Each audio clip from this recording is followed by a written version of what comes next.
When people think of Greece, they often picture ancient ruins, breathtaking coastlines, or the birthplace of democracy. But few remember that Greece once had a royal family, a king and queen whose fate was dramatically altered by history.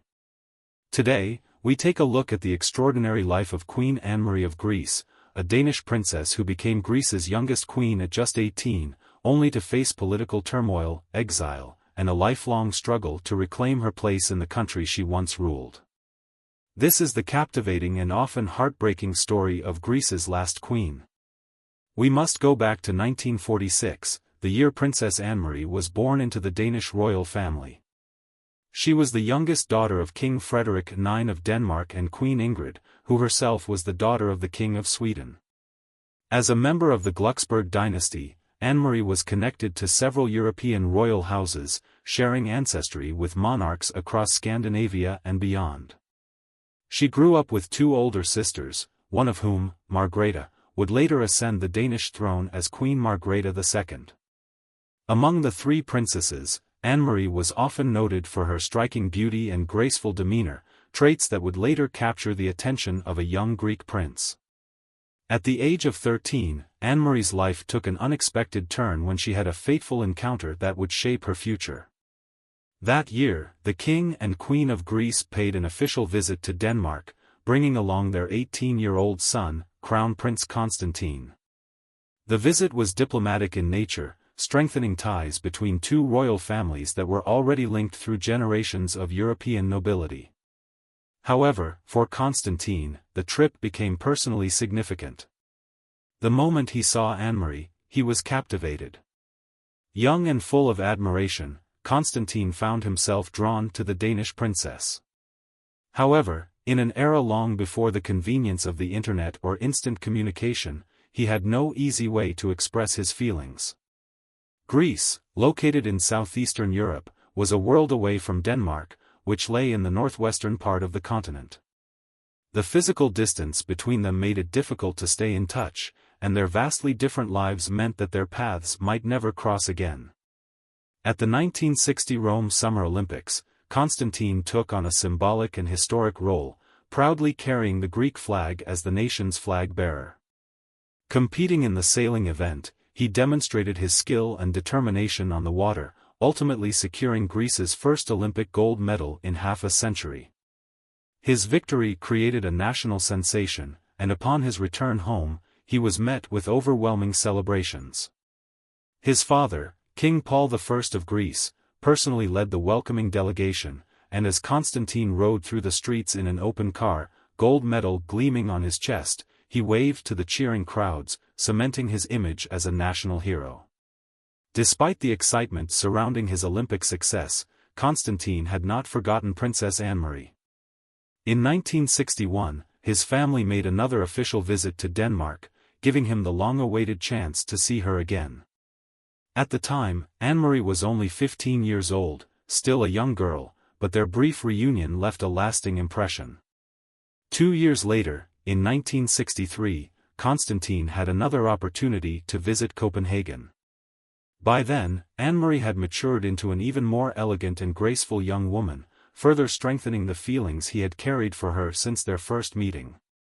Following long-standing European royal traditions, in which a suitor must first seek a father's approval before proposing, Constantine formally approached King Frederik IX of Denmark with his intentions to marry Anne-Marie. His request took the Danish king by surprise. After all, his youngest daughter was still underage, and the idea of her engagement had not yet crossed his mind. Unsure of how to respond, the king hesitated, but Queen Ingrid, recognizing the depth of Constantine's affection and the suitability of the match, quietly urged her husband to agree. She pointed out that Anne-Marie had no objections, and that finding such a devoted and charming future king for their daughter would not be easy. In 1964, just 2 weeks after Princess Anne-Marie turned 18, Athens played host to a grand royal wedding that captured the attention of Europe. The ceremony was a spectacle of tradition and prestige, with dignitaries and monarchs from across the continent gathering to witness the union of the Danish princess and the Greek king. However, the wedding had a deeper significance beyond its lavish celebration. 6 months earlier, Constantine's father, King Paul I, had passed away, making him the new ruler of Greece at just 23 years old. As Anne-Marie exchanged vows, she was not only becoming a wife but also stepping into the role of Greece's youngest queen, instantly gaining a place in history. At only 18, she was now a central figure in Greek public life, carrying the expectations of a nation on her shoulders. The newlyweds seemed to embody a modern royal fairy tale, young, charismatic, and deeply in love. Their marriage brought a renewed sense of optimism to the Greek monarchy, and the people welcomed their new queen with admiration. A year into their marriage, the couple's happiness grew when they welcomed their first child, a daughter, Princess Alexia. The arrival of their firstborn filled the palace with joy, and the young royal family quickly became the image of stability and promise. Another year passed, and Anne-Marie became pregnant once again. This time, excitement within the royal family and among their supporters was even greater. A son would mean securing the direct line of succession and ensuring the continuity of the Greek monarchy. Constantine and Anne-Marie, still early in their reign, seemed to be laying the foundation for a lasting royal dynasty. Their life together appeared idyllic, one that any young royal couple might dream of. But just as everything seemed to be falling perfectly into place, events beyond their control would shatter their world. The illusion of stability and security was about to be replaced by a sudden and brutal reality. On the night of April 21, 1967, just 3 years after their wedding, Anne-Marie, now 8 months pregnant, lay peacefully asleep, unaware of the events unfolding beyond the palace walls. Her sister-in-law, Queen Sofia of Spain, was visiting, and she and Constantine had spent the evening enjoying a movie and drinks, assuming it was just another ordinary night. Yet, while the royal family remained unaware, the wheels of history were already turning against them. As the clock struck 2 a.m., the tranquility of the night was shattered. The Greek military had moved into action, launching a coup d'état. Without warning, tanks rolled through the streets of Athens and surrounded the royal palace, their engines rumbling ominously in the darkness. Soldiers moved swiftly to seize control, cutting off communication lines and securing key government buildings. Before long, Colonel Papadopoulos and his forces stormed the palace grounds, breaking through the gates with alarming speed. Inside, the royal family, shocked and confused, scrambled to understand what was happening. Constantine immediately tried to reach the prime minister and senior government officials, but all phone lines had been cut. Unbeknownst to him, those he was trying to contact had already been arrested. Soon, Constantine found himself face to face with the colonel, who made his demands clear. The king was to recognize the establishment of a military government. With no means of resistance and his family's safety at stake, Constantine had no choice but to comply, at least temporarily. He publicly endorsed the new regime, but privately, he was already searching for a way to reclaim power. A few months later, Constantine made his move. He launched a counter-coup, hoping to restore democratic governance and reclaim his authority.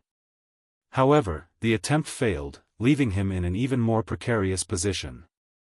By the end of 1967, it was clear that remaining in Greece was no longer an option. With no real power left and under pressure from the military regime, Constantine and his family were forced into exile. They left their homeland behind, embarking on a journey that would see them move from city to city, never able to return permanently. For all intents and purposes, Constantine had become a former king. Though he technically retained the title, his reign had effectively ended. After years of uncertainty and relocation, the family eventually settled in London, England, where they would build a new life far from the throne that had once been his. With deep connections across European royalty, Constantine and Anne-Marie were never short on influential allies. Financial struggles did not seem to be a concern either. In London, they established a bilingual Greek and English school aimed at preserving Greek language and culture. Their children received the finest education, attending some of the best schools in Britain. They purchased a home in the suburbs and even set up a former Greek king's office in central London, where they continued to receive thousands of letters and gifts from royal supporters each year. With the rise of satellite television, Constantine remained deeply engaged with the political developments in Greece, closely following the nation's ever-changing landscape. Even from exile, he kept himself informed on government affairs, elections, and shifts in public sentiment. He often reflected on how different history might have been had such technology been available during his reign, allowing him to counter the 1967 military coup with more strategic and immediate responses. Though he had spent decades away from his homeland, his heart and mind remained tied to Greece, and he never gave up hope that he might one day return. Despite the loss of his throne, Constantine's ties to European royalty remained strong. This was evident in 1997 when his eldest son, Pavlos, the former crown prince of Greece, married Marie Chantal Miller, daughter of Robert Warren Miller, a billionaire businessman and co-founder of the luxury DFS Group. The wedding was one of the most extravagant royal events of the decade, planned with meticulous attention to detail and adhering to full regal traditions. Held in London, the ceremony boasted a budget of approximately $8 million, surpassing even the grandeur of Prince Charles and Princess Diana's legendary wedding in 1981. The guest list read like a who's who of European aristocracy, underscoring the continued influence of the Greek royal family in elite circles. Queen Elizabeth II and the Queen Mother attended, a gesture that reflected the British royal family's deep-rooted connection to Greece through Prince Philip, who had been born a Greek prince before marrying into the British monarchy. Also in attendance were Queen Margrethe II of Denmark, Anne-Marie's elder sister, Queen Sophia of Spain, Constantine's own sister, and members of the Swedish royal family, as Anne-Marie's grandfather had once been King of Sweden.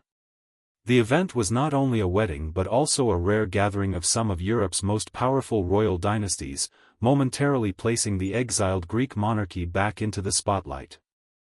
However, once the grand festivities concluded, reality set in once again.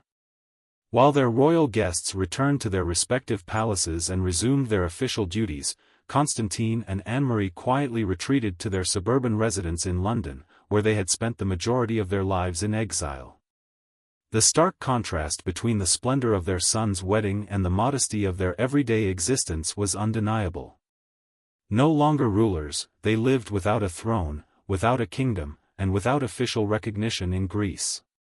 Despite their forced departure from the country, the idea of returning as ordinary Greek citizens had always lingered in their minds. Their first brief return to Greece since exile had taken place in 1981, when Queen Frederica, Constantine's mother, passed away in Spain. Her body was transported to Athens for burial, and the Greek government allowed Constantine and his family to enter the country, but under strict conditions. They were permitted only a few hours on Greek soil, just enough time to attend the funeral before being required to leave again. What should have been a solemn moment of mourning became a stark reminder of their exile, reinforcing the reality that Greece no longer saw them as its royal family. Determined to return to Greece, Constantine later attempted to apply for Greek passports at the Greek embassy, hoping to re-enter the country as an ordinary citizen. However, his application was denied on an unusual technicality. The Greek government insisted that he and his family provide a surname, as Greek passports could not be issued with only given names. Traditionally, the Greek royal family, much like the Danish royals, did not use surnames. Constantine, adhering to what he saw as a centuries-old royal tradition, refused to adopt one. This refusal became something of a symbolic last stand, a quiet yet firm assertion of his identity as a former king.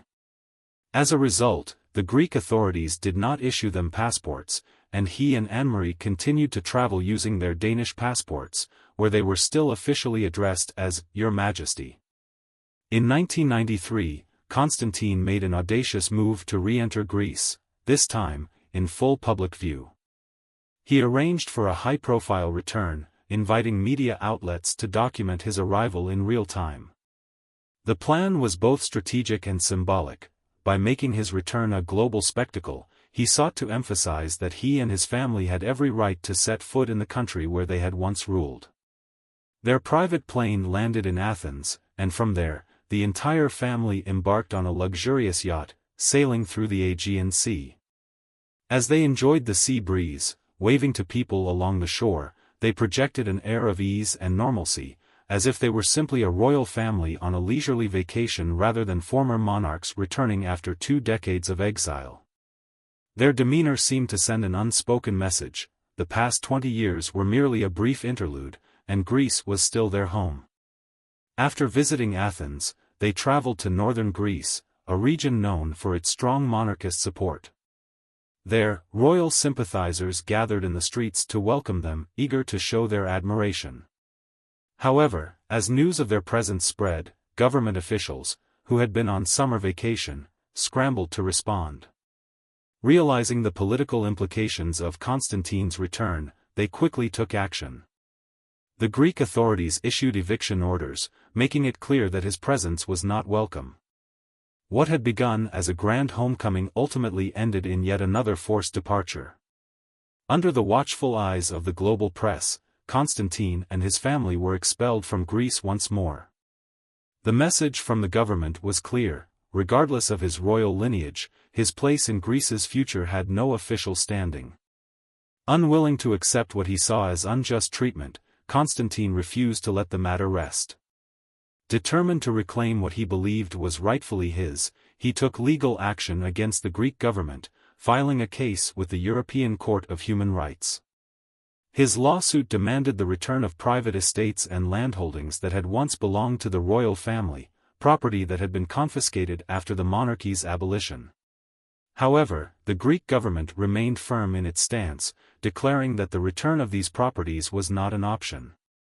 Instead, they proposed financial compensation as a settlement, attempting to put an end to the dispute through monetary means. The legal battle dragged on for years, becoming a contentious issue both in Greece and abroad. Eventually, the European Court ruled in Constantine's favor, ordering the Greek government to pay him €500 million as compensation.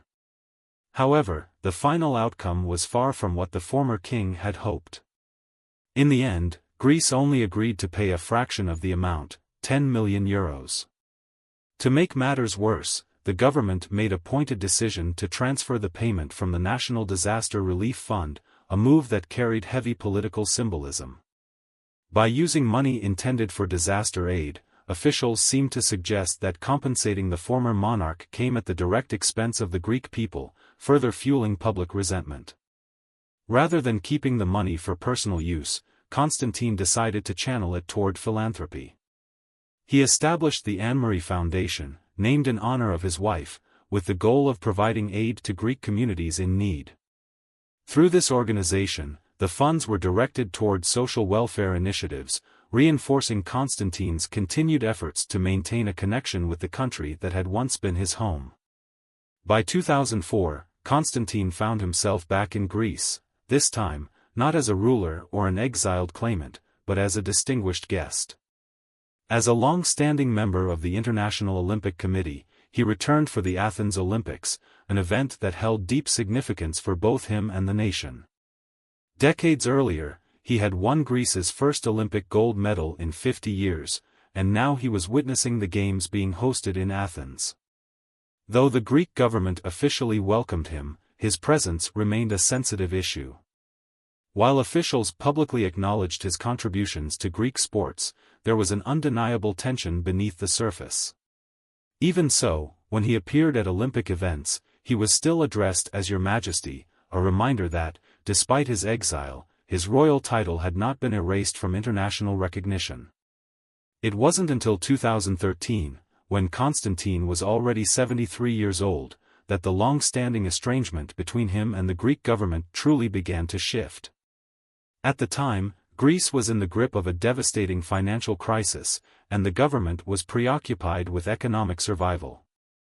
The nation's wealthiest individuals and investors were fleeing, seeking stability elsewhere. However, rather than distancing himself from Greece, Constantine saw an opportunity to finally return. With the political climate shifting and his presence no longer a top concern for officials, he quietly reached an agreement with the government that would allow him to live in the country once more. Selling his longtime residence in London, he purchased a home in Greece, though not in the former royal palace, which had long been nationalized. Instead, he and Anne-Marie settled into a private residence, marking the end of their decades-long exile. The vibrant young king who had once led a nation had now returned as an elderly man. No longer the center of power, no longer the figure at the heart of political struggles, he instead embraced a quieter life. With Anne-Marie by his side, he could once again walk the paths near Athens that they had strolled in their youth, cherishing the memories of what once was. Their lives had taken an unpredictable path, filled with triumphs, upheavals, and years of displacement. Yet through it all, they had remained together. Queen Anne-Marie's life has been nothing short of a royal epic, marked by love, exile, and resilience. Though she and King Constantine lost their throne, they never lost their dignity or their deep connection to Greece. Today, as they quietly live out their years in the land they once ruled, their story serves as a poignant reminder of how history can change the fate of even the most powerful. What are your thoughts on Greece's last queen? Share them in the comments below. And if you enjoyed this deep dive into royal history, don't forget to like, subscribe, and hit the notification bell for more. Thanks for watching, and see you in the next video.